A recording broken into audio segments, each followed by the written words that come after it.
ഇരകളുടെയും വേട്ടക്കാരുടെയും വേഷങ്ങൾ മാറി മാറി അണിയുക എന്നത് മതങ്ങളുടെ ചരിത്രപരമായ വൈരുദ്ധ്യമാണ്. രണ്ടാം ലോക മഹായുദ്ധത്തിനു മുമ്പ് വംശീയതയുടെ ഏറ്റവും വലിയ ഇരകളായിരുന്നു ജൂതന്മാർ. രണ്ടാം ലോക മഹായുദ്ധത്തിന് ശേഷം വംശീയതയുടെ ഏറ്റവും വലിയ വേട്ടക്കാരായി ജൂതന്മാർ. മതാത്മകതയുടെയും വംശീയതയുടെയും ഈ വൈരുദ്ധ്യത്തിന് കാരണം അവയൊന്നും ആത്യന്തികമായി സഹവർത്തിത്വത്തെ അംഗീകരിക്കുന്നില്ല എന്നതാണ്. ഇതേക്കുറിച്ചാണ് ഈ ലക്കം അടയാളം. ഇന്ന് രാജ്യത്ത് അസഹിഷ്ണുതയ്ക്ക് ഏറ്റവും കൂടുതൽ ഇരയാകുന്നത് മുസ്ലിങ്ങളാണ്. എന്നാൽ സമുദായത്തിലെ ചില പ്രശ്നങ്ങൾ ഉയർത്തിക്കാട്ടിയപ്പോൾ തിരുത്തൽ ശബ്ദത്തിനെതിരെ മുസ്ലിം സമുദായത്തിൽ നിന്ന് വലിയ തോതിൽ അസഹിഷ്ണുത ഉയർന്നു. മദ്രസകളിലെ പീഡനത്തെക്കുറിച്ചുള്ള മാധ്യമപ്രവർത്തകയായ VP റജീനയുടെ ഫേസ്ബുക്ക് പോസ്റ്റാണ് ഈ വൈരുദ്ധ്യം വീണ്ടും വെളിവാക്കിയത്. മുസ്ലിം സമുദായത്തിലെ ലിംഗസമത്വ സംവാദത്തെക്കുറിച്ചാണ് അടയാളത്തിൽ ആദ്യം. 10-20 കൊല്ലം മുൻപ് EK സുന്നി മദ്രസയിലാണ് സംഭവം. മധ്യവയസ്കനായ ഉസ്താദ് ആൺകുട്ടികളോട് വരിവരിയായി നിൽക്കാൻ പറഞ്ഞു. നിഷ്കളങ്കരായ കുരുന്നുകൾ. ഉസ്താദിന്റെ കൈ കുട്ടികളുടെ മുൻഭാഗത്തേക്ക് നീങ്ങുന്നു. കുട്ടികളുടെ പാൻസിന്റെ സിബ് നീക്കി പിടിച്ചു നോക്കുന്നു. അടുത്തുവാ, എത്ര വലിപ്പമുണ്ടെന്ന് നോക്കട്ടെ എന്ന ഉസ്താദിന്റെ സ്നേഹം കലർന്ന കൽപ്പന. ഇങ്ങനെ അവസാനത്തെ ആൺകുട്ടിയെയും തപ്പി നോക്കി. വേറൊരു ഉസ്താദ് വേണ്ടാത്തരത്തൊക്കെ പിടിക്കുന്നുവെന്ന് സഹപാഠിയായ നജ്മ ദേഷ്യത്തോടെ ഞങ്ങളോട് പറയുമായിരുന്നു. പലതും ഞങ്ങളും കണ്ടിട്ടുണ്ട്. ഒരു ദിവസം അവൾ പൊട്ടിത്തെറിച്ചു. ഉസ്താദ് ആകെ പരുങ്ങി. പിന്നെ ഓരോ കാരണം പറഞ്ഞ് നജ്മയ്ക്ക് തല്ലുകിട്ടി. പുതിയ ലിംഗസമത്വവാദം അരാജകത്വമാണെന്ന് പറയുമ്പോൾ അരാജകത്വമില്ലാത്ത എത്ര സുന്ദരമായ സമൂഹമാണ് നമ്മുടേതെന്ന് വെറുതെ ഓർത്തുപോയി. കോഴിക്കോട്ടെ മുതിർന്ന മാധ്യമപ്രവർത്തകയായ VP റജീനയുടെ ഈ ഫേസ്ബുക്ക് പോസ്റ്റ് മുസ്ലിം സമുദായത്തിനകത്ത് അടിയിളക്കമുണ്ടാക്കി. മദ്രസകളിലെ അടക്കിപ്പിടിച്ച എങ്ങലുകൾ ഒരു പൊതുസമൂഹത്തോട് വിളിച്ചു പറഞ്ഞതിന് റജീന ആക്രമിക്കപ്പെട്ടു. സമുദായദ്രോഹിയെന്ന് റജീനയെ വിളിച്ച കുലബോധം വ്യക്തിഹത്യയുടെ നികൃഷ്ട വികാരങ്ങളെ ഫേസ്ബുക്കിൽ ഛർദ്ദിച്ചു. ഭർസനങ്ങളും ആക്രോശങ്ങളും പിന്നിട്ട് റജീനയ്ക്കെതിരെ ഫേസ്ബുക്കിൽ കൂട്ടപ്പരാതി കൊടുത്തു ഇക്കൂട്ടർ. അങ്ങനെ 2 തവണ റജീനയുടെ അക്കൗണ്ട് ഫേസ്ബുക്ക് ബ്ലോക്ക് ചെയ്തു. തുറന്നുപറച്ചിലിന്റെ പേരിൽ നേരിട്ട എതിർപ്പുകൾ സാക്ഷ്യപ്പെടുത്തുന്നത് റജീന വിജയിച്ചുവെന്നാണ്. കാരണം റജീനയുടെ വാക്കുകൾ യാഥാസ്ഥിതിക മതമനസ്സിനെ വിരളി പിടിപ്പിച്ചു. അപ്പോൾ എൻ്റെ ഒരു കുട്ടിക്കാല അനുഭവം മുൻനിർത്തിക്കൊണ്ട് അതെൻ്റെ മനസ്സിൽ പതിഞ്ഞു കിടക്കുന്നതാണ്. പലപ്പോഴായിട്ട് എഴുതണമെന്ന് വിചാരിച്ച സംഗതിയാണ്. പക്ഷേ എനിക്ക് എന്തോ ഇതിൻ്റെ പ്രത്യാഘാതങ്ങളെക്കുറിച്ച് തീർച്ചയായിട്ടും ഭയമുണ്ടായിരുന്നു. കാരണം എനിക്ക് പിന്തുണ നൽകുന്ന ഒരു സാഹചര്യം അപ്പോഴൊന്നും ഇല്ല. നമ്മളത് വീട്ടിൽ പറയുകയാണെങ്കിൽ പോലും നമ്മളെ ചീത്ത വിളിക്കുന്ന അല്ലെങ്കിൽ മിണ്ടാതിരിക്കാൻ പറയുന്ന ഒരു അന്തരീക്ഷമായിരിക്കും സ്വാഭാവികമായിട്ടും ഉണ്ടാവുക. ഇപ്പോഴുള്ള പുതിയ അരാജകത്വത്തെ ചൂണ്ടിക്കാണിക്കുമ്പോൾ നിലവിൽ നേരത്തെ ഒറ്റപ്പെട്ടതാണെങ്കിൽ പോലും ഇങ്ങനെയുള്ള സംഗതികളും നമ്മളുടെ ഈ മതത്തിനകത്ത്, ഈ ചട്ടക്കൂടിനകത്ത് അല്ലെങ്കിൽ ഈ പുരോഹിത മതത്തിനകത്ത് നിലനിൽക്കുന്നുണ്ട് എന്ന് ചൂണ്ടിക്കാണിക്കാൻ കൂടിയാണ് എൻ്റെ അനുഭവത്തെ ഞാൻ അതിലേക്ക് ചേർത്ത് വെച്ചുകൊണ്ട് ഈ ലിംഗസമത്വത്തെ എതിരിടണമെന്ന, അതിനെതിരെ ജാഗ്രത പുലർത്തണമെന്ന ഈ പുരോഹിതന്മാരുടെ ഇത്തരം പ്രസ്താവനകളെ അതിനോടുള്ളൊരു പ്രതികരണമായാണ്, സ്വാഭാവിക പ്രതികരണമായിട്ടാണ് ഞാൻ ഇടുന്നത്. അതോടൊപ്പം തന്നെ ഈ മദ്രസകൾ ഏറ്റവും നല്ല രീതിയിൽ ക്രിയാത്മകമായി നവീകരിക്കണമെന്നും ഒരിക്കലും ആ സിസ്റ്റം തകരണമെന്ന് ആഗ്രഹിച്ച് എഴുതിയതല്ല. ഈ സിസ്റ്റം തീർച്ചയായിട്ടും വളരെയധികം സമൂഹത്തിന് കോൺട്രിബ്യൂഷൻ നൽകുന്നതാണ് ഞാൻ വിശ്വസിക്കുന്നത്. മദ്രസകളുടെ ഉള്ളകങ്ങളിൽ ഇങ്ങനെയും ചിലത് നടക്കുന്നുണ്ടെന്ന് റജീന പറഞ്ഞപ്പോൾ രാജ്യത്തെ അസഹിഷ്ണുതയുടെ ഇരകൾ സ്വയം അസഹിഷ്ണുക്കളായി. തങ്ങളുടെ ഉള്ളകങ്ങൾ, നീറിപ്പിടയുന്ന ഉള്ളകങ്ങൾ പകർത്തി വെക്കാൻ അല്ലെങ്കിൽ അത് വെളിപ്പെടുത്താൻ കഴിയാത്ത ഒരുപാട് സ്ത്രീകളുടെ പ്രതിനിധിയാണ് ഞാൻ. അപ്പോൾ ഞാനെന്ന് പറയാനല്ല ഞാൻ ഇഷ്ടപ്പെടുന്നത്, ഞങ്ങൾക്ക് പറയാനുള്ള കാര്യങ്ങൾ ഇനിയും സമൂഹം ചെവികൊള്ളും. പൊതു ഇടങ്ങളെല്ലാം തന്നെയും വളരെ ക്രിയാത്മകമായി നമ്മൾ മാറ്റിയെടുക്കേണ്ടതുണ്ട്. അപ്പോൾ സ്കൂളുകളിൽ നടക്കുന്ന സംഭവങ്ങൾ ഇപ്പോൾ വാർത്തയാകുന്നുണ്ട്. പൊതു ഇടങ്ങളിൽ സ്ത്രീകൾക്കെതിരെയുള്ള അതിക്രമങ്ങൾ വാർത്തയാകുന്നുണ്ട്. മദ്രസയിൽ നടക്കുന്നത് മാത്രം വാർത്തയാകാൻ പാടില്ല എന്ന് പറയുന്നതിൻ്റെ ഒരു അപകടം കൂടി നിങ്ങൾ മനസ്സിലാക്കണം. രാജ്യത്തെ മഹാവിപത്തിലേക്ക് നയിക്കുന്ന സംഘപരിവാർ ഫാസിസത്തിന് സ്വസമുദായാംഗം തന്നെ ആയുധം നൽകിയെന്നതാണ് റജീനയ്ക്കെതിരായ മുഖ്യ കുറ്റാരോപണം. സംഘപരിവാറുകാർ ആയുധമാക്കിയിട്ടുണ്ടെങ്കിൽ അത് ഞാനിട്ട പോസ്റ്റല്ല ആയുധമാക്കിയത്, മറിച്ച് എൻ്റെ പോസ്റ്റിന് താഴെ സാമാന്യ ബോധമില്ലാതെ നമുക്ക് ചുറ്റും ഒരു സമൂഹം ഉണ്ട്, ഇതെല്ലാം കാണുന്നുണ്ട്, കേൾക്കുന്നുണ്ടെന്നുള്ള ബോധമില്ലാതെ എന്നെ തെറി വിളിച്ചവരാണ് ശരിക്കും സംഘപരിവാറിന് ആയുധം കൊടുത്തത്. നമ്മളുടെ ഉള്ളിലുള്ള ഫാഷിസ്റ്റ് എലമെൻറ്റുകളെ ഫാഷിസ്റ്റ് മനോഭാവത്തെ തുടച്ചു നീക്കാതെ ഇത്തരം ഇവിടെ ശക്തിപ്പെട്ടുകൊണ്ടിരിക്കുന്ന വർഗീയ ഫാഷിസത്തെ അല്ലെങ്കിൽ ഈ പറയുന്ന സംഘപരിവാർ ഫാഷിസത്തെ നമുക്ക് എതിർക്കാൻ കഴിയില്ല. അത് ചെയ്യണമെങ്കിൽ നമ്മൾ നിലവിലുള്ള നമ്മളുടെ ഉള്ളിലുള്ള അസഹിഷ്ണുതയെ ആദ്യം തുടച്ചു നീക്കണം. എന്നാൽ റജീനയുടെ തുറന്നുപറച്ചിൽ ഒരു ചരിത്ര സന്ദർഭത്തിന്റെ അനിവാര്യതയാണ് പുറത്തേക്ക് വന്നത്. കാരണം ആഗോളവൽക്കരണ കാലത്തെ വിവരജനാധിപത്യത്തിന്റെ ഫലമായി സമുദായത്തിനകത്ത് തന്നെ ലിംഗസമത്വത്തിനായി മുറിവിളി ഉയരുന്നുണ്ട്. സ്ത്രീ എന്ന് പറയുന്നത് ഭോഗിക്കാനുള്ളൊരു വസ്തുവാണെന്ന് ഇവരുടെ ഉള്ളിൽ അടിയുറച്ചൊരു ധാരണയുണ്ട്. ഈ ധാരണയോടുകൂടിയാണ് ഈ പറയുന്ന മദ്രസ അധ്യാപകരടക്കം സ്ത്രീയെ കാണുന്നത്. അവൾ ശരീരത്തിനപ്പുറത്ത് ഒന്നുമല്ല എന്നാണ് അവർ ഈ ബോധം ഉള്ളിലുള്ളത് കൊണ്ട് തന്നെ ഒരു പെൺകുട്ടിയെ കാണുമ്പോൾ അവരെ റെസ്പെക്റ്റ് ചെയ്യാനല്ല ഇവർക്ക് തോന്നുക. ഈ മദ്രസ അധ്യാപകരാക്കാൻ വേണ്ടി ഇവർക്ക് കൊടുക്കുന്ന പരിശീലനം അത് ഇപ്പം നടക്കുന്നത് എന്താണെന്ന് വെച്ചാൽ ദർസുകളാണ് പ്രധാനമായിട്ടുള്ളത്. ഈ ദർസുകൾ എന്ന് പറയുന്നത് സമൂഹത്തിൽ നിന്ന് ഒറ്റപ്പെട്ട് വേറൊരു ഭാഗത്താണ് നിൽക്കുന്നത്. അപ്പം ഒരു ചെറിയ കുട്ടിക്കാലത്ത് വികൃതി കളിച്ച് നടക്കുന്ന മക്കൾ ചിലപ്പോൾ അവരെ നിയന്ത്രിക്കാൻ കഴിയാത്തൊരു ഘട്ടം വരുമ്പോൾ മാതാപിതാക്കൾ എളുപ്പം കണ്ടെത്തുന്നൊരു വഴിയാണ് അവരെ ദർസിൽ കൊണ്ടാക്കുക എന്നുള്ളത്. ഈ ദർസുകളിൽ എത്തുന്നതോടുകൂടി അവർ അവിടെ ആ കുട്ടികളുടെ കുറ്റകൃത്യ വാസന അല്ലെങ്കിൽ എന്തെങ്കിലും അർത്ഥത്തിൽ അവരുടെ ഉള്ളിലുള്ള വൈകൃതങ്ങൾ അതൊരിക്കലും അഡ്രസ്സ് ചെയ്യപ്പെടുന്നില്ല. അതിങ്ങനെ ഉള്ളിൽ നിന്നുകൊണ്ട് പിന്നെയും പെരുകയാണ് ചെയ്യുക. അവർക്ക് കൗൺസിലിംഗ് കൊടുക്കേണ്ടി വരും. അവരുടെ ഉള്ളിലുള്ള എന്തൊക്കെയോ പ്രശ്നങ്ങളുടെ ഫലമായിട്ടായിരിക്കും അവർ ക്രിമിനൽ ടെൻഡൻസി കാണിക്കുന്നത്, അല്ലെങ്കിൽ ഒരാളെ കാണുമ്പോൾ ഇങ്ങനെയൊക്കെ തോന്നുന്നത്. അപ്പോൾ അത് മാറ്റിയെടുക്കണം. അപ്പോൾ തീർത്തും ശാസ്ത്രീയമായിട്ട് ഇതിന് പരിഹാരം കാണണം. അതോടൊപ്പം തന്നെ മതത്തിൻ്റെ എല്ലാ നല്ല മൂല്യങ്ങളും അവർക്ക് എത്തിച്ചു കൊടുക്കണം. അങ്ങനെയാണ് ഇത്. പിന്നെ അതുപോലെ ഏറ്റവും വലിയ കാര്യം, ഈ മദ്രസ സിസ്റ്റത്തിൽ എവിടെയും സ്ത്രീകളില്ല, അവർ പഠിതാക്കൾ മാത്രമാണ്. മറിച്ച് ഇതിൻ്റെ ഭരണസമിതി ഇപ്പോൾ മഹല്ലുകളിൽ സ്ത്രീകളില്ല. അതുകൊണ്ട് തന്നെ സ്ത്രീകളുടെ പ്രശ്നങ്ങളെ നേരിടുമ്പോൾ അത് വല്ലാതെ ഇതായി മാറുന്നുണ്ട്. സ്ത്രീ വിരുദ്ധമായിട്ടുള്ള പല സാധനങ്ങളാണ് മഹല്ലുകളിൽ നിന്ന് വരുന്നത്. സമൂഹത്തിന്റെ സമസ്ത തുറകളിലുമുള്ള ലൈംഗിക അതിക്രമത്തിന്റെ കരിനിഴലിൽ നിന്നും മതപഠന കേന്ദ്രങ്ങൾ ഒഴിവാകുന്നില്ല. മദ്രസ അധ്യാപകരിൽ ന്യൂനപക്ഷമെങ്കിലും ഇങ്ങനെ ചെയ്യുന്ന പീഡനങ്ങൾ ഒത്തുതീർപ്പാക്കപ്പെടുന്നു. വ്യവഹാര ലോകം തന്നെ ഇത് സാക്ഷ്യപ്പെടുത്തുന്നു. റജീനയെ പോലെ ആരെങ്കിലും ഒരാൾ ഇത്തരം സത്യങ്ങൾ വിളിച്ചു പറയുമ്പോൾ അവരെ കൂട്ടമായി ഇത് സമുദായത്തിനെതിരായ മൊത്തത്തിലുള്ള ഒരാക്ഷേപമാണ് എന്ന് വരുത്തി തീർക്കുന്ന തരത്തിൽ ഈ സമുദായത്തിലെ കുറേ ആളുകൾ കൂട്ടമായി ആക്രമിക്കുകയും അവരുടെ പ്രൊഫൈൽ തന്നെ ഇല്ലാതാക്കുകയും ചെയ്യുന്നത് നമ്മൾ കണ്ടു.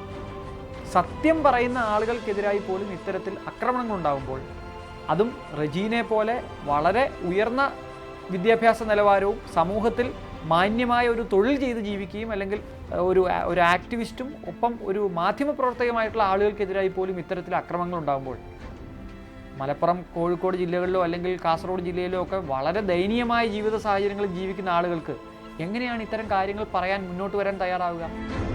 മദ്രസകളിലെ പീഡനം സംബന്ധിച്ച കേസുകൾ ഒത്തുതീർപ്പാക്കപ്പെടുന്ന പ്രവണത കൂടുന്നുവെന്നാണ് ഹൈക്കോടതിയിൽ നിന്നുള്ള വിവരങ്ങളും വ്യക്തമാക്കുന്നത്. കുട്ടികൾക്കെതിരെ ഉണ്ടാകുന്ന ലൈംഗിക അതിക്രമങ്ങളുടെ കേസുകൾ തീർക്കുന്നതുമായി ബന്ധപ്പെട്ട് ഹൈക്കോടതിയിലെത്തുന്ന കേസുകളുടെ എണ്ണം പരിശോധിച്ചാൽ അതിൽ ക്രമാതീതമായ വർധനവ് മദ്രസാധ്യാപകർ നടത്തിയിട്ടുള്ള ലൈംഗിക പീഡനങ്ങൾക്കുണ്ട് എന്ന കാര്യം വ്യക്തിപരമായ അനുഭവത്തിൽ നിന്ന് എനിക്ക് പറയാൻ കഴിയും. സാക്ഷിയെ ഭീഷണിപ്പെടുത്തിക്കൊണ്ടോ അല്ലെങ്കിൽ സമ്മർദ്ദത്തിലാഴ്ത്തിക്കൊണ്ടോ കേസ് പിൻവലിക്കാൻ അഫിഡവിറ്റ് ഫയൽ ചെയ്യുന്നത് IPCയിൽ ഒരു ഒഫൻസാണ് എന്നിരിക്കെ അത്തരത്തിൽ പോലും അന്വേഷണം നടത്താതെയാണ് വാസ്തവത്തിൽ ക്രമാതീതമായ കേസുകളിൽ മദ്രസാധ്യാപകർ നടത്തുന്ന പീഡന കേസുകൾ പലപ്പോഴും ഹൈക്കോടതിയുടെ സവിശേഷ അധികാരം ദുരുപയോഗം ചെയ്തുകൊണ്ട് ഒത്തുതീർപ്പാണ്. മദ്രസകളെക്കുറിച്ച് നേരത്തെയും പല കോണുകളിൽ നിന്നും പരാതി ഉയർന്നിട്ടുണ്ട്. എന്നാൽ നവീകരണത്തിനായി ഒരു പെൺശബ്ദം ഉയർന്നുവെന്നാണ് യാഥാസ്ഥിതിക മനസ്സുകളെ ചൊടിപ്പിച്ചത്. റജീന പറഞ്ഞ അതേ കാര്യം ഒരുപക്ഷെ അതിനേക്കാൾ രൂക്ഷമായിട്ടും തീവ്രമായിട്ടും പറഞ്ഞ ഒരുപാട് ആണുങ്ങളുണ്ട്. അതിൽ മുസ്ലിങ്ങളുണ്ട്, അമുസ്ലിങ്ങളുണ്ട്, പൊതുപ്രവർത്തകരുണ്ട്, അഭിഭാഷകരുണ്ട്, പലരുണ്ട്. ഇങ്ങനെ കാര്യങ്ങൾ വളരെ തീവ്രമായിട്ട് പറഞ്ഞിട്ടും നേരിടാത്ത ആക്രമണം എന്തുകൊണ്ട് റജീന മാത്രം നേരിടേണ്ടി വരുന്നു എന്നുള്ളത് ചർച്ച ചെയ്യേണ്ട വിഷയമാണ്. അവിടെയാണ് സമുദായത്തിനകത്തും നമ്മുടെ പൊതുസമൂഹത്തിനകത്തുമുള്ള കൃത്യമായ സ്ത്രീ വിരുദ്ധത വ്യക്തമാവുന്നത്. ഈ വിവാദത്തോടനുബന്ധിച്ചും ഇതിനു മുമ്പും വന്ന പല കേസുകളും പല അനുഭവങ്ങളും പല പുസ്തകങ്ങളും ലേഖനങ്ങളും വെച്ച് നോക്കുമ്പോൾ നമുക്ക് മനസ്സിലാക്കാൻ പറ്റുന്നത് മദ്രസകളുടെ ഇത് അത്ര നല്ലൊരു ട്രാക്ക് റെക്കോർഡല്ല എന്നുള്ളതാണ്. തീർച്ചയായിട്ടും പൊതുസമൂഹത്തിൽ ഉള്ളതുപോലെ തന്നെയോ അല്ലെങ്കിൽ അതിനേക്കാൾ കൂടുതലോ ആയിട്ട് തന്നെ മദ്രസകളിൽ നിന്നും ഈ വാർത്തകൾ വരുന്നുണ്ട്, പലതും മൂടി വെക്കപ്പെട്ടിട്ട് പോലും. മുസ്ലിം സമുദായത്തിനകത്ത് നവസാക്ഷരതയുമായി ബന്ധപ്പെട്ട് നവീകരണ ചേരി ബലപ്പെട്ടു വരുന്നുണ്ട്. ഇതിന്റെ ആന്തരിക സംഘർഷം മൂർച്ഛിച്ചു വരികയാണ്. ഈ പൊതു പശ്ചാത്തലത്തിലാണ് ലിംഗസമത്വ ചിന്ത യാഥാസ്ഥിതിക മനസ്സുകളെ ഭ്രാന്തു പിടിപ്പിക്കുന്നത്. പഴയകാല അവസ്ഥ നോക്കിയാൽ നമ്മുടെ നാട്ടിലൊക്കെ പഴയ കുടുംബത്തിൽ നമുക്ക് കാണാൻ കഴിയും, സ്ത്രീകളൊക്കെ പുറത്തിറങ്ങുമ്പോൾ കുട പിടിച്ചിരുന്നു. മറക്കുട പിടിച്ചുകൊണ്ടാണ് കുലീനകളായ സ്ത്രീകൾ പുറത്തിറങ്ങിയിരുന്നത്. അന്തർജനം എന്നാണ് അവർക്ക് പറഞ്ഞിരുന്നത്. കാരണം അന്തർജനം എന്നാൽ അതിനർത്ഥം അകത്തമ്മ എന്നാണ്. വീട്ടിനകത്ത് ഒതുങ്ങിക്കൂടി പ്രദർശന വസ്തുവാക്കാതെ ഒരു സൊസൈറ്റി ലേഡിയാകാതെ പ്രവർത്തിച്ചിരുന്ന ഒരു പെണ്ണിൻ്റെ അവസ്ഥ. ഇന്നിപ്പോൾ പൊതുപ്രവർത്തനത്തിൽ സ്ത്രീകൾ ഇറങ്ങേണ്ട ഒരു അനിവാര്യ ഘട്ടം നമ്മുടെ രാജ്യത്തെ സ്ത്രീ സംവരണം കൊണ്ട് ഉണ്ടായിട്ടുണ്ടെങ്കിലും അവിടെയൊക്കെ പരിധി ലംഘിച്ചുകൊണ്ട് മാത്രമാണ് ഒരു പെണ്ണ് പുറത്തിറങ്ങേണ്ടത്. ഇസ്ലാം നിഷ്കർഷിക്കുന്നത് സ്ത്രീക്ക് എല്ലാ മേഖലയിലും ഇടപെടാമെങ്കിലും അവൾക്ക് ചില പരിധികളുണ്ട്, പരിമിതികളുണ്ട്. ഒരിക്കലും സ്ത്രീ പുരുഷനെ പോലെ ആകില്ല. സ്ത്രീ പുരുഷ വ്യത്യാസം എന്ന് പറയുന്നത് ഉണ്ട് എന്ന് ആധുനിക ലോകവും സമ്മതിക്കുന്നുണ്ടല്ലോ. അതുകൊണ്ടല്ലേ സംവരണം ഇലക്ഷനിൽ, അതുകൊണ്ടല്ലേ ട്രെയിനിൽ അവർക്ക് പ്രത്യേക ബോഗികൾ, അതുകൊണ്ടല്ലേ ചില സന്ദർഭത്തിൽ അവർക്ക് ചില ക്യൂ സിസ്റ്റത്തിൽ അവരെ പ്രത്യേക ക്യൂ നിർത്തുന്നത്. ഇങ്ങനെ സ്ത്രീകൾക്ക് ഒരു പ്രത്യേക പരിഗണന, അവർ ദുർബലകളാണ് എന്ന ഒരു വസ്തുത ലോകം അംഗീകരിക്കുന്നതിൻ്റെ തെളിവുകൾ നമ്മുടെ മുമ്പിൽ ഇപ്പോഴും ഉണ്ടല്ലോ. ഇല്ലെങ്കിൽ എന്തിനാണ് സ്ത്രീകൾക്ക് പ്രത്യേകം സംവരണം നൽകേണ്ടത്? സ്ത്രീകൾ സ്വന്തമായി, അല്ലെങ്കിൽ മുസ്ലിം സ്ത്രീകൾ സ്വന്തമായിട്ട് അവരുടെ ഏജൻസി കൃത്യമായി തിരിച്ചറിയുകയും മറ്റുള്ളവരുടെ രക്ഷാകർതൃത്വം തള്ളിക്കളഞ്ഞുകൊണ്ട് അവരുടെ കാര്യങ്ങൾ തുറന്നു പറയുകയും ചെയ്യുകയാണ്. ഇത് ഇൻ്റർനെറ്റ് മാത്രമല്ല, സത്യം പറഞ്ഞാൽ ഗ്ലോബലൈസേഷനെ തുടർന്ന് വന്ന ഒരു പ്രതിഭാസമാണ്. അത് ഇൻ്റർനെറ്റും സോഷ്യൽ മീഡിയയും വന്നതോടുകൂടി 100 ഇരട്ടിയായിട്ട് വർദ്ധിച്ചു എന്ന് മാത്രമേ ഉള്ളൂ. അപ്പോൾ അവരുടെ ഏജൻസി തിരിച്ചറിഞ്ഞ് അവർ പ്രതികരിക്കാൻ തുടങ്ങിയതിന് ശേഷമാണ് സ്വാഭാവികമായിട്ടും കാലിനടിയിലെ മണ്ണ് ഒലിച്ചു പോവുകയാണെന്ന് തിരിച്ചറിഞ്ഞ പൗരോഹിത്യ നേതൃത്വം ഈ രീതിയിൽ പ്രതികരിക്കുന്നത്. സമുദായത്തിനകത്തെ ചില പ്രശ്നങ്ങൾ ഉയർത്തിക്കൊണ്ടുവന്നപ്പോൾ സംവാദാത്മകമായ പ്രതലം പോലും സാധ്യമാക്കാത്തവണ്ണം പ്രത്യാക്രമണമുണ്ടായി എന്നാണ് റജീന പ്രശ്നത്തിന്റെ കാതൽ.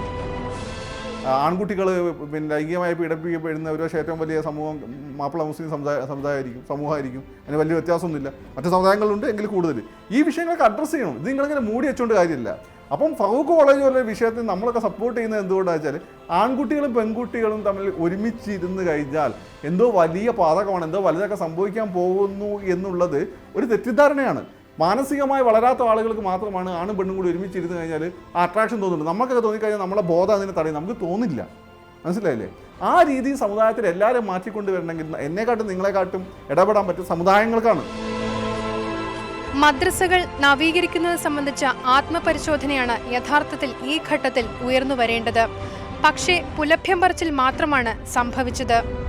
സമൂഹത്തെ സമുദായത്തെ ആധുനികവൽക്കരിക്കുന്നത് വേണം. ഞാൻ സമൂഹത്തെ പാശ്ചാത്യവൽക്കരിക്കണമെന്നല്ല പറയുന്നത്, ആധുനികവൽക്കരിക്കണം. ആ ആധുനികവൽക്കരണ പ്രക്രിയയാണ് ഒരു കാലഘട്ടത്തിൽ വക്കാം അബ്ദുൽ മൗലവി ചെയ്തത്, മത്തി തങ്ങൾ ചെയ്തത്, ഫസൽ ഗഫൂറിൻ്റെ വാപ്പ ചെയ്തത്. ഒരു പരിധിവരെ ഫസൽ ഗഫൂർ ഇപ്പം ചെയ്തുകൊണ്ടിരിക്കുന്നത് ഫറൂഖ് കോളേജ് വിഷയം മാറ്റി നിർത്തിയാൽ.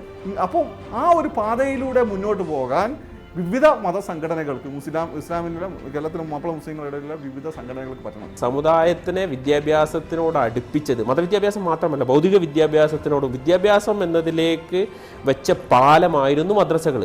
പല മദ്രസകളിലും ഭൗതിക വിഷയങ്ങളും പഠിപ്പിച്ചിട്ടുണ്ടായിരുന്നു. അങ്ങനെ ആ രീതിയിൽ വലിയൊരു റോള് മദ്രസ വിദ്യാഭ്യാസം വഹിച്ചിട്ടുണ്ട്. അതൊരു സത്യമാണ്. അത് പക്ഷേ പിന്നീട് വന്ന് പലപ്പോഴും ഇത് കാലികമായിട്ട് ഇതിനെ അപ്ഡേറ്റ് ചെയ്യാനും ഇതിനെ നവീകരിക്കാനുമുള്ള ശ്രമങ്ങൾ സമുദായത്തിൻ്റെ ഭാഗത്തു നിന്നുണ്ടായില്ല എന്നുള്ളതാണ് ശ്രദ്ധേയമായ കാര്യം. അതുമാത്രമല്ല, പലപ്പോഴും പിന്നീട് സംഭവിച്ചത് പൗരോഹിത്യത്തിൻ്റെ ഭാഗമായിട്ടുള്ള സ്ഥാപനവൽക്കരിക്കപ്പെട്ട മദ്രസകളാണ് പിന്നീട് രൂപപ്പെട്ടു വരുന്നത്. അന്യ പുരുഷനുമായി അവൾ ഇടപഴകുമ്പോൾ അവൾക്കുള്ള പരിധി ലംഘിക്കാൻ പാടില്ല എന്ന് ഇസ്ലാം പറയുന്നു. ഇതിനെ എല്ലാ മതങ്ങളും അംഗീകരിക്കുന്നു, ധർമ്മബോധമുള്ളവരൊക്കെ അംഗീകരിക്കുന്നു. മതങ്ങളുടെ വിലക്കുകൾ തട്ടുന്ന ആളുകൾ, ധാർമ്മികതയെ ഒരിക്കലും അംഗീകരിക്കാത്ത ആളുകൾ സ്ത്രീകളെ മുഴുവൻ അഴിഞ്ഞാട്ടക്കാരികളാക്കാൻ, സൊസൈറ്റി ലേഡികളാക്കാൻ ശ്രമിക്കുമ്പോൾ അങ്ങനെ അഴിഞ്ഞാടുന്ന സ്ത്രീകളുടെ കുടുംബ ബന്ധത്തെക്കുറിച്ചും കുടുംബ പശ്ചാത്തലത്തെക്കുറിച്ചും നമ്മൾ പരിശോധിക്കണം. അതുവഴി അവർക്കും അവരുടെ മക്കൾക്കും വരുന്ന സാമൂഹ്യ നാശത്തെക്കുറിച്ച് നമ്മൾ പരിശോധിക്കണം. ഇത്തരം റിവൈവലിസ്റ്റ് എലമെൻറ്റുകൾ സ്ട്രോങ് ആയപ്പോഴാണ് ഇപ്പം ഞാൻ പറഞ്ഞുതരാം, ഈ അഫ്ഗാനിസ്ഥാൻ്റെ സ്ത്രീകൾ 90കളിലൊക്കെ വളരെ മോഡേണായിരുന്നു, ആധുനിക മുസ്ലിം സ്ത്രീകളാണ്. അവർ പർദ്ദേൻ്റെ ഉള്ളിലേക്ക് പോകേണ്ടതായിട്ട് വന്നത്. അതുകൊണ്ട് ഈ തീവ്രവാദം ഒറ്റപ്പെട്ട ഒരു സംഭവമല്ല, ഇത് ഇൻ്റർ കണക്റ്റഡ് ആണ്. സാമൂഹ്യമായിട്ട് നിങ്ങൾ പിന്നോക്കം നിൽക്കുമ്പോൾ നിങ്ങൾ വളരെ കാലം രാഷ്ട്രീയമായിട്ട് പ്രബുദ്ധരായിട്ട് കൊണ്ട് സാമ്പത്തികമായി മുന്നോക്കം നിൽക്കാൻ പറ്റില്ല. നിങ്ങൾ സാമൂഹികമായ പിന്നോക്കാവസ്ഥ നിങ്ങൾക്ക് മാനസിക പ്രശ്നം ഉണ്ടാക്കി, അത് സാമൂഹിക പ്രശ്നമായി മാറി, സാമൂഹ്യമായും രാഷ്ട്രീയമായും നിങ്ങൾ പിന്നോട്ട് വലിക്കുകയും അഫ്ഗാനിസ്ഥാനിലെ ഇപ്പോഴത്തെ മുസ്ലിങ്ങൾ പറഞ്ഞ് നിങ്ങൾ സാമ്പത്തിക ഭദ്രത ഇല്ലാതാക്കുകയും ചെയ്യും. ഇതൊക്കെ മനസ്സിലാക്കിയൊക്കെയുള്ളത്. മുസ്ലിം സമുദായത്തിനകത്തെ സ്ത്രീ പുരുഷ സമത്വത്തെക്കുറിച്ചും ഫറൂഖ് കോളേജിലെ ലിംഗവിവേചനത്തെക്കുറിച്ചുമുള്ള പൊതുസംവാദത്തിന്റെ പശ്ചാത്തലത്തിൽ റജീന ശക്തമായ ഒരു പുനഃപ്രവേശമാകുന്നു. അങ്ങനെ ഒരു സ്ത്രീയും പുരുഷനും അങ്ങ് കൂടിയിരിക്കുമ്പോഴേക്കും എന്ത് സംഭവിക്കുമെന്നാണ്. അങ്ങനെ എന്ത് സംഭവിക്കുമെന്ന ചോദ്യം അപ്രസക്തമാണ്. കാരണം ഒരു സ്ത്രീയും പുരുഷനും അവരന്യരാണെങ്കിൽ ഒരുമിച്ചിരുന്നാൽ അതിലൂടെ വരുന്ന വൈകാരികമായ ബന്ധം ഇതെന്താ ഈ ഇരിക്കുന്ന ആളുകൾക്ക് മനസ്സിന് മാത്രമല്ല ശരീരത്തിന് വല്ല വൈകല്യമുണ്ടോ എന്ന് ചോദിക്കേണ്ട അവസ്ഥയിലേക്ക് സമൂഹം എത്തിയില്ലേ? അങ്ങനെ കൂടിയിരിക്കുമ്പോൾ അതുവഴി പല പ്രശ്നങ്ങളും പിന്നീട് ഉത്ഭൂതമാകാൻ സാധ്യതയുണ്ട്. അത് വ്യക്തമായി ബോധ്യമുള്ളത് കൊണ്ട് തന്നെ മതങ്ങളൊക്കെ നിഷ്കർഷിച്ചു. ഹൈന്ദവ മതവും സ്ത്രീക്കൊരു പരിധി വെച്ചിട്ടുണ്ട്. പവിത്രയായ ഒരു പെണ്ണ്, പതിവ്രതയായ ഒരു ഭാര്യ.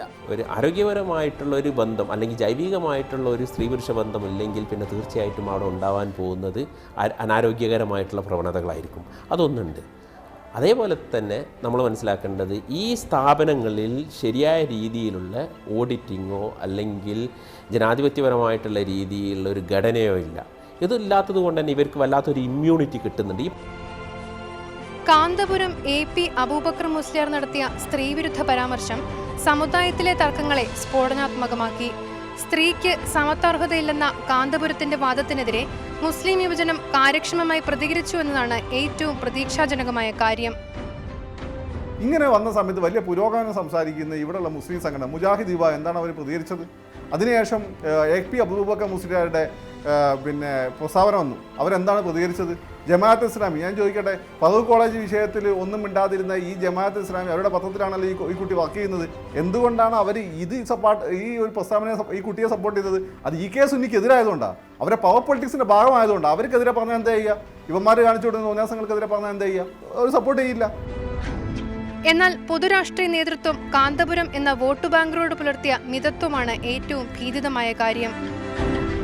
AP അബൂബക്കർ മുസ്ലിയാർ അതിനുശേഷം നടത്തിയ പ്രസ്താവന, എനിക്ക് AP അബൂബക്കർ മുസ്ലിയാർ ഞാൻ തുറന്നു, എനിക്ക് വലിയ ബഹുമാനക്കാണ്. കാരണം ഈ വഹാബിസത്തിൻ്റെ ഈ ഒരു കടന്നുകയറ്റത്തെ വലിയൊരു പരിധിയോളം തടഞ്ഞു നിർത്തുന്ന ഉസ്താദിന് വലിയൊരു പങ്കുണ്ട്. അപ്പം അതേസമയം തന്നെ ഉസ്താദിൻ്റെ ജെൻഡറുമായിട്ട് ബന്ധപ്പെട്ട് ഉസ്താദ് എടുക്കുന്ന നിലപാടുകളോട് എനിക്ക് വലിയ വിയോജിപ്പുണ്ട്. ആ വിയോജിപ്പാണ് ഞാനിപ്പോൾ രേഖപ്പെടുത്തുന്നത്. എന്നാൽ എന്നെപ്പോലെ ധൈര്യപൂർവ്വം വന്ന് എന്തുകൊണ്ട് ഈ രാഷ്ട്രീയ പാർട്ടികൾക്ക് ഇപ്പോൾ പാലോളി മുഹമ്മദ് കുട്ടീനെ പോലെയുള്ള ആളുകളൊക്കെ ഉണ്ടല്ലോ, K ഇസ്മായിലിനെ പോലെയുള്ള ആളുകളുണ്ടല്ലോ, ഇവരെന്താ വന്ന് രേഖപ്പെടുത്താത്തത്? അവിടെയാണ് പവർ പൊളിറ്റിക്സ് നിങ്ങളുടെ താല്പര്യങ്ങൾ വരുന്നത്. ആന്തരിക ജനാധിപത്യവൽക്കരണം ഏതൊരു സമുദായത്തിന്റെയും അതിജീവന സ്രോതസ്സാണ്. തുറവുകളില്ലാതെ വൃത്തത്തിൽ കെട്ടിക്കിടക്കുന്ന എന്തും ജീർണിക്കും. കേരളത്തിലെ മുസ്ലിം സമുദായത്തിനകത്ത് നവീകരണ ചേരികലാപം ഉയർത്തുന്നുവെന്നാണ് സമകാലിക സർഗാത്മകത.